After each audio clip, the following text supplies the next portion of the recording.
Hello, ladies and gentlemen. Welcome to another episode of Warframe Wednesdays. I'm your host with the most, as always, Francois878.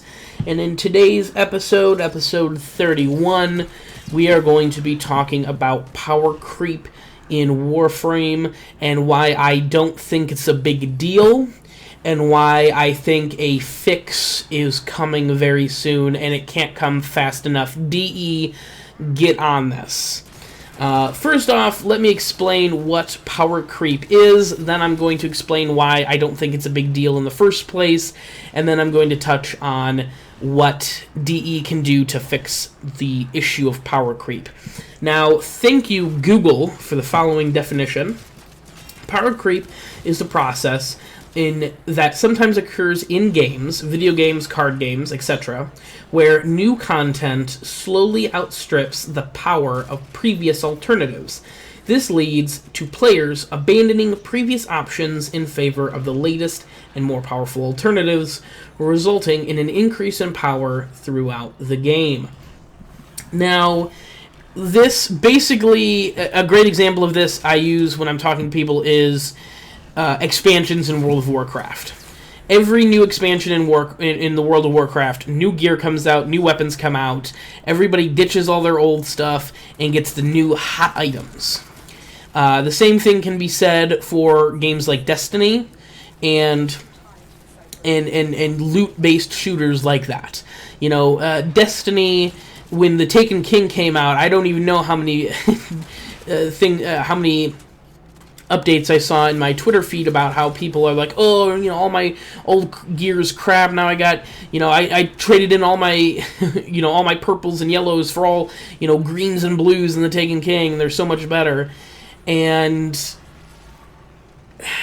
power creep doesn't exist in a game unless you're getting new content. If a game is stagnant and it's not receiving any new content, or it's a finished, closed game, then there is no power creep. There's progression of gear, but there is no power creep. Power creep can only really occur when new content is introduced into a game and it outpaces the old stuff. So, really, it's a trade-off. We get new content, but slowly but surely, the older weapons aren't quite as effective as the newer stuff.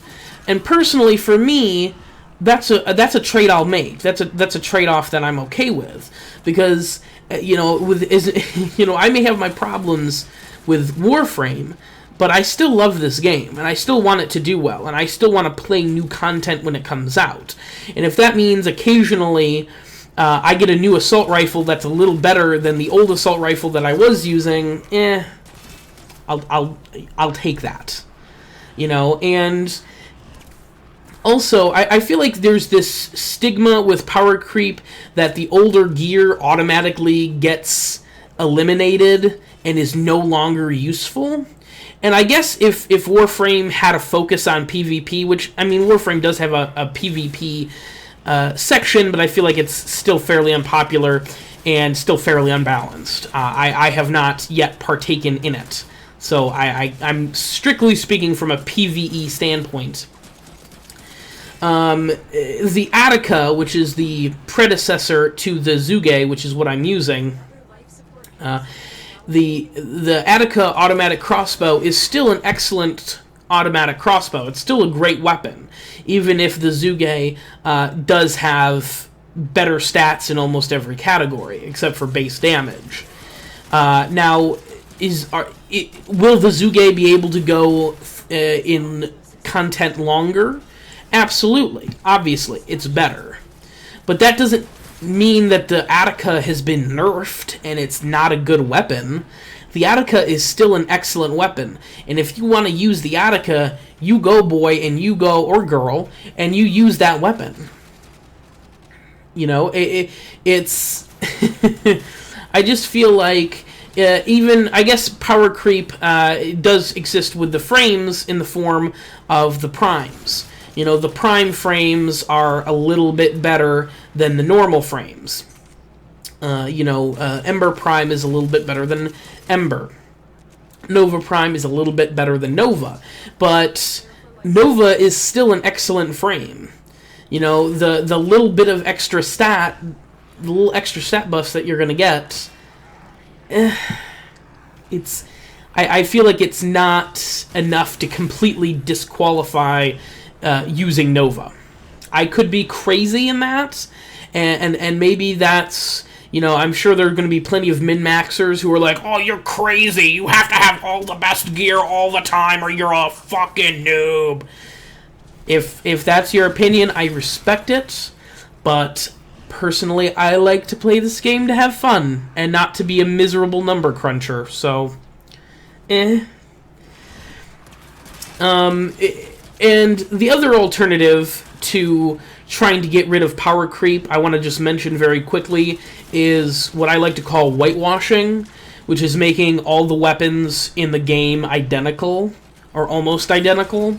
Payday 2, about 6 months ago, released a huge weapon rebalance patch that pretty much broke the entire meta of the game, because it basically took every weapon in the game, the vanilla weapons, the DLC weapons, the community weapons, everything, and made them functionally identical to any other weapon of the same type. All the pump-action shotguns had the same stats.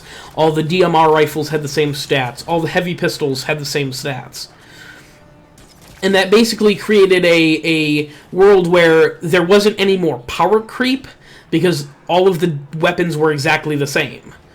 So basically, instead of having a new, different weapon, you were just using a different skin, basically. I mean, it was a different weapon, but functionally, number-wise, it was exactly the same.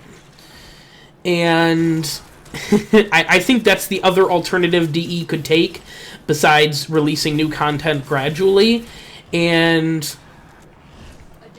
I'm not a big fan of whitewashing. I think that, having a little bit of variety in stats on weapons is a good thing, even if it means that older content is, maybe pushed to the side for newer, better gear. Now, my last point that I'm going to be bringing up is the way that DE can fix power creep. And maybe not fix it, but at least add some progression into the game so that the power creep doesn't feel quite so intense. And that's if they fix the fucking mastery system, for God's sake. They have been talking about fixing this mastery system for as long as I've been playing the game. Alright, it's been a ridiculous amount of time. You unlock the Boltor Prime, which is arguably one of the best rifles in the game, at Mastery Rank 2, but you don't get the Talos Boltor, which is functionally worse than the Boltor Prime in every way, until Mastery Rank 12. It's mind-boggling. It doesn't make any sense. So if DE took all of the mediocre weapons and all of the mid-tier weapons and put them in proper mastery ranks and put all the top gear in higher mastery ranks and adjusted accordingly, they would feel like actual progression in the game. Like, oh man, I'm unlocking better gear now, and it actually feels like I'm getting stronger, whereas right now you just slap the Boltor Prime on at rank 2 and that's all you use until you realize there are actually other guns in the game at around mastery rank 15. So it's I feel like power creep is a fixable problem, and they can fix that by introducing actual, real, meaningful progression through the mastery rank system, is the whole point of this story. And mastery rank is the way to go. And that power creep means new content, which I am on board for. Thank you guys very much for listening. You can now type your hateful comments if you wish. I've been your host with the most, as always, Francois878.